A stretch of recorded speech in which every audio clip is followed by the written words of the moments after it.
आदरणीय पंतप्रधान महोदय यांचा झालमुडीचा व्हिडिओ पाहून फारच खजील आणि दरिद्री मानसिकतेने मन हेलावून गेले. आता ही झालमुडी काय आहे?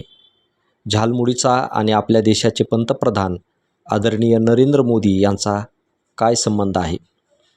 तर झालं असं की आदरणीय पंतप्रधान महोदय पश्चिम बंगालच्या दौऱ्यावर गेले होते. तिथे सध्या निवडणुकांचा माहोल आहे. मग सत्ता मिळवण्यासाठी राजकीय नेते काय काय करू शकतात याचं उत्तम उदाहरण म्हणून याकडे पाहता येईल. पक्षाचा प्रचार करण्यासाठी देशाचे पंतप्रधान पश्चिम बंगालमधल्या एका वस्तीतील ठेल्यावर जातात. तिथे एक युवक चाट विकत असतो.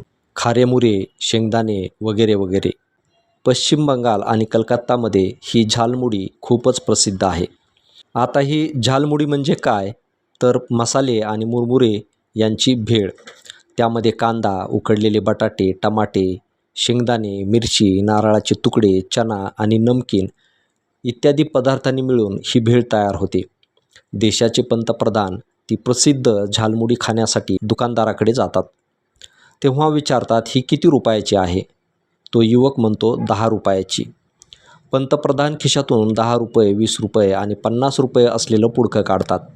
त्यातील एक 10 रुपयाची नोट दुकानदाराला देतात. दुकानदार ते पैसे घेण्यासाठी नकार देतो. परंतु हा व्यवसाय आहे, व्यवहार आहे असे म्हणत महोदय 10 रुपये त्याला देतात. तो मुलगा झालमुडी बनवतो. अच्छे से बनाना असं पंतप्रधान म्हणतात. 10 रुपयाची भेळ तो एका कागदात देतो. महोदय एक घास चवीने खातात. आजूबाजूला 4-5 लहान मुले होती, त्यांनाही एक एक घास देतात. मित्रांनो, हाच प्रसंग खूप वाईट वाटला. आपल्याकडे साधा जिल्हा परिषद सदस्य एखाद्या लग्नाला गेला तर 5,000चा आहेर देतो. शाळेत ध्वजारोहणाला बोलवलं तर 4-5 हजाराची बिस्किटं मुलांना घेऊन जातो. इथं तर खुद्द पंतप्रधान 10 रुपयाची झालमुडी घेतात आणि घास घास देतात.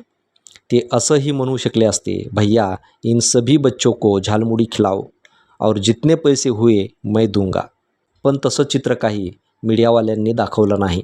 आता याच्यापुढे काय बोलावं आणि काय देशाची दरिद्री मानसिकता दाखवावी? मग सांगा, कसे पुढे येतील नवउद्योजक आणि त्यांना प्रेरणा, आशीर्वाद हा असा मिळत असेल तर कोणत्या आशेने तरुणांनी या देशाकडे पाहावं, या देशातील राज्यकर्त्याकडे पाहावं? मित्रांनो, तुम्हाला याविषयी काय वाटतं? नक्की सांगा. धन्यवाद.